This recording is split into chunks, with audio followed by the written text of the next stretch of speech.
Hello, welcome back to Learn Oikonomia. In this particular video, we will be covering the Fei Ranis model. Fei Ranis model is considered to be an improvement over the unlimited supply theory of labor of Arthur Lewis. We have already covered the Arthur Lewis theory of unlimited supply theory of labor. So if you haven't watched those videos, please go and watch those videos to have a better understanding of this particular video. Now, coming to Fei Ranis model, this is considered to be an improvement over the Arthur Lewis unlimited supply theory of labor, or it is considered to be an extension of Arthur Lewis unlimited supply theory of labor. Now, Fei Ranis model is actually divided into three phases. This particular video is not entirely about, or not, it is concerned about the actual Fei Ranis model, but in this video we will be covering how Arthur Lewis theory of labor, theory of unlimited supply of labor, and Fei Ranis model are both are different, or how these are related and how both are different. So let's go to the video. As I have already told, there are some kind of differences which exist between the Fei Ranis model and Arthur Lewis unlimited supply theory of labor. In the Arthur Lewis theory, unlimited supply theory of labor, as we have already seen, there are two sectors, agriculture sector and the industrial sector, and withdrawal of labor happens as a result of development.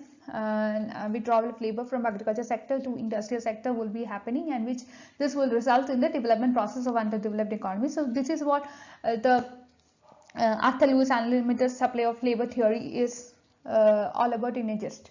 So that's all. And now coming to Fei Ranis model, the Fei Ranis model also talks about the same thing, but with some differences.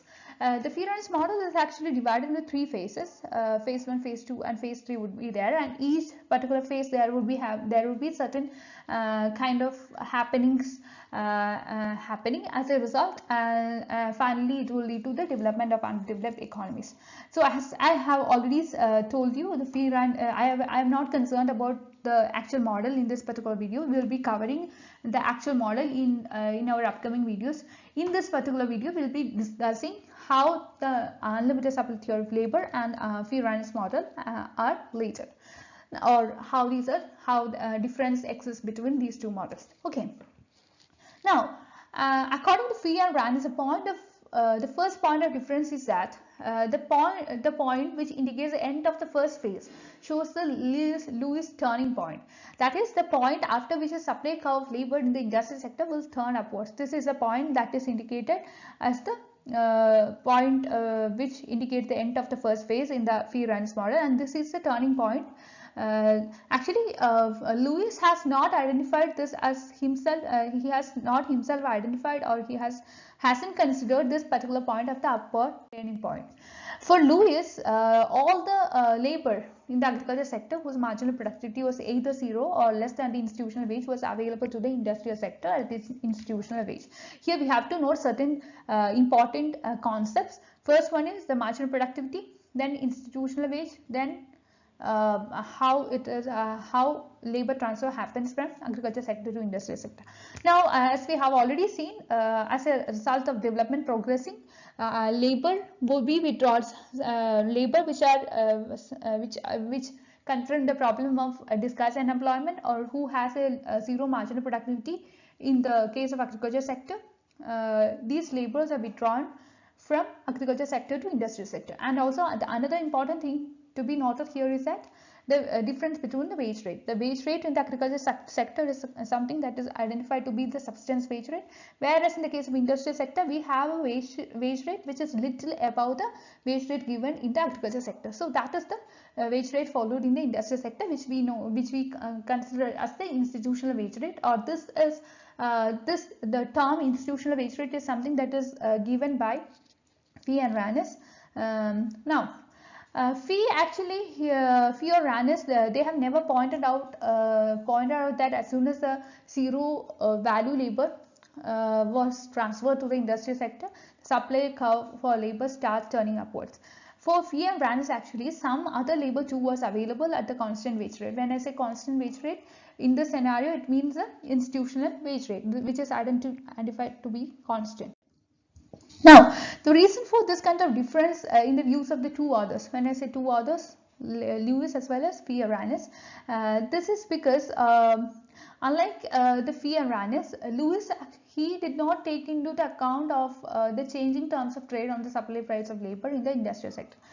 He totally ignored the case.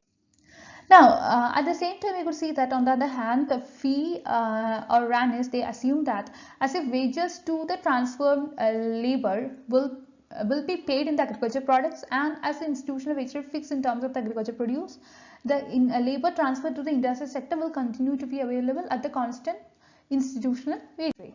Now, Fei and Ranis, on the other hand, they assume that the labor in the industrial sector will be paid in terms of the industrial products only, not in terms of the agricultural products. According to Lewis, the turning point will appear at the end of phase 2. Now, that is up to the point where the labor in the agriculture sector is paid institutional wages.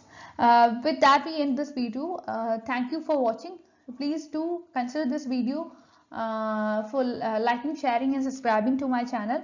And I have a request. If you want me to explain any of the topics in economics, irrespective of the arena in which it is coming, whether it is coming under the macroeconomics or microeconomics or development economics, or whatever other arenas of economics like public finance or industrial economics or international economics, financial economics, like that. So please do comment in the comment box. I'll be considering your request and I'll be making videos based on the suggestions you have given. So with that, we end today's videos. Please wait for my new videos. Thank you.